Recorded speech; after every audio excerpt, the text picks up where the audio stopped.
L'économie est aujourd'hui partout. Comme les physiciens examinent le monde, depuis le mouvement des particules subatomiques jusqu'au plus gigantesque corps céleste, les économistes théorisent la manière dont les forces sociales fondamentales expliquent le monde, depuis le prix du pain jusqu'à la différence de prospérité entre l'Europe et l'Inde, par exemple.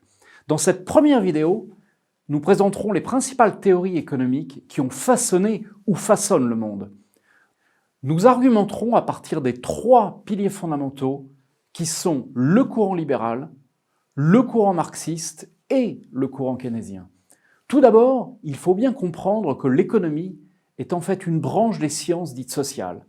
En effet, la science économique partage avec l'ensemble des sciences sociales une interrogation générale sur la possibilité de constitution d'un ordre social.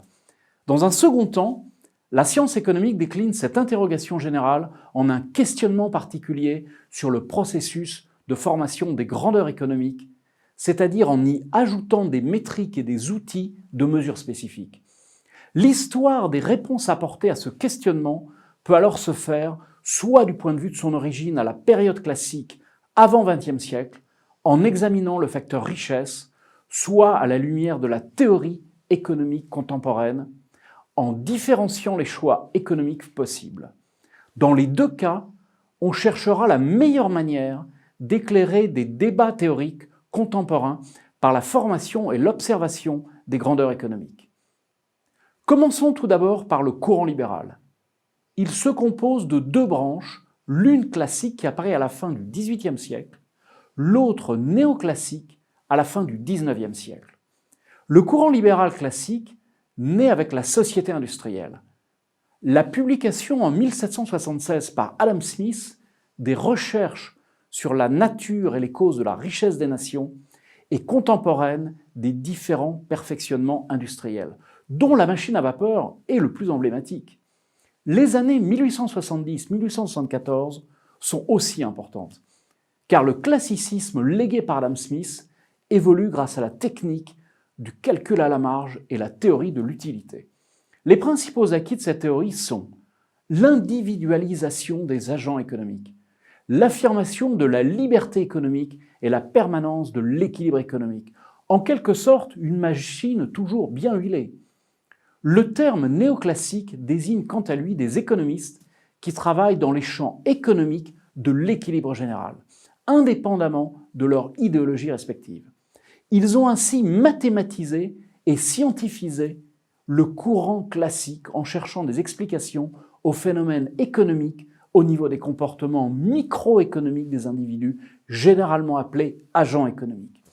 Ils ont ainsi théorisé le fait que les producteurs de richesse cherchent à garantir une solution aux problèmes d'optimisation et maximiser leurs profits compte tenu des contraintes de leur production. Enfin, l'école de Chicago est associée à la théorie néoclassique des prix, au libre marché et au monétarisme.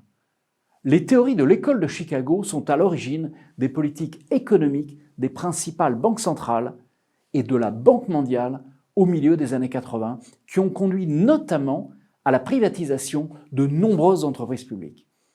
Écrivant dans l'ombre de la première révolution industrielle, Karl Marx, qui était à la fois historien, journaliste, philosophe, sociologue, économiste et essayiste, a tenté de démêler les fils du capitalisme moderne. Il affirme que chaque marchandise, c'est-à-dire un objet produit pour la vente, possède à la fois une valeur d'usage et une valeur d'échange. Par exemple, un fer à repasser a en même temps une utilité et une valeur monétaire. Marx projette ensuite cette vision sur le travail pour montrer que le travail devient à son tour une marchandise constitutive de la croissance du capitalisme. La pensée marxiste est aussi intimement liée au mouvement de contestation syndicale apparu avec l'industrialisation qu'on appelle socialisme, lié aux conditions précaires de la classe ouvrière au moment de la première industrialisation.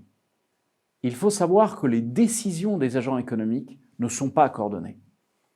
Il n'existe pas d'utilité commune entre les agents économiques, c'est-à-dire le détenteur du capital, l'employeur, et le travailleur.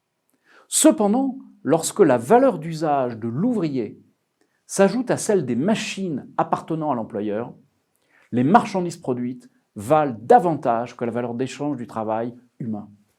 Un surplus est alors généré, que l'entreprise conserve en tant que profit.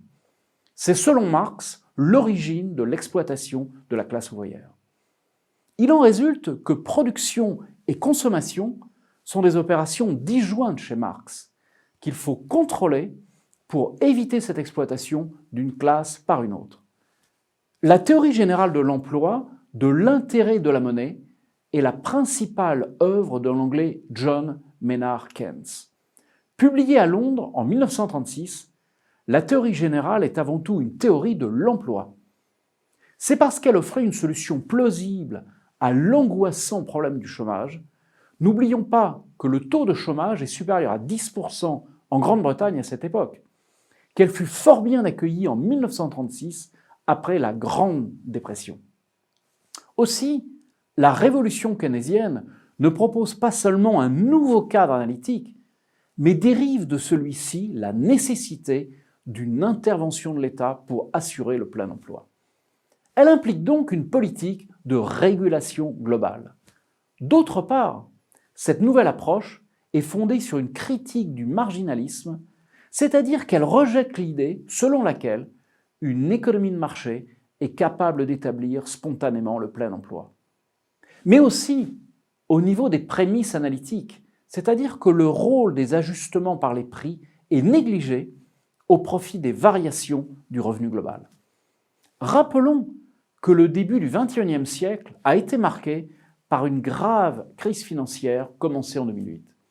Cette situation met les États devant un choix difficile à opérer entre une augmentation ou une réduction des dépenses publiques. Pendant la période qui a suivi la crise, certains pays européens ont mis l'accent sur une augmentation de la dépense publique pour relancer l'activité. Cette situation rend difficile par la suite sa baisse, avec comme conséquence une détérioration du déficit public.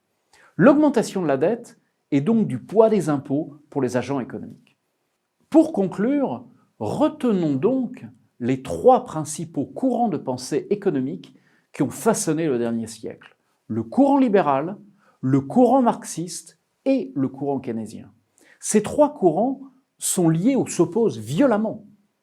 D'un point de vue plus concret, la question se pose de savoir quel est le rôle de l'État dans la régulation de l'économie et surtout son impact sur les dépenses publiques.